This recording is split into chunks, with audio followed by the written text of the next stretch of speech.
যে আমার পোপো মহারাজা এই যে বসে আছে, খাওয়া দাওয়া কমপ্লিট। তো কিসের অপেক্ষা করছে সেটা হচ্ছে এই যে পোপোর দাদা, তাই তো ভাত খেয়েছে মাংস দিয়ে। তো এই যে অল্প কয়েকটা ভাত ও খায়নি, ওর স্বভাব যে কিছুটা ভাত ফেলে রাখা, সেটা লোভে বসে রয়েছে এই যে ছোট ভাই। দাদা কখন সরবে আর ভাই গিয়ে হামলা করবে ভাতে, তাই তো? ঠিক বললাম তো পোপো? যে দাদাকে ভয় পায় ভীষণ। এবার দাদা সরার অপেক্ষা করছে যে দাদা তোর খাওয়া গেছে, সরে যা।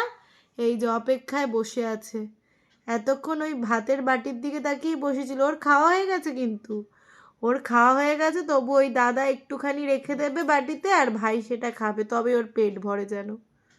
হ্যাঁ, এরকম ব্যাপার তো? বলো, হ্যাঁ বলো, এরকম ব্যাপার তো? মন দিয়ে শুনছে আমার কথা।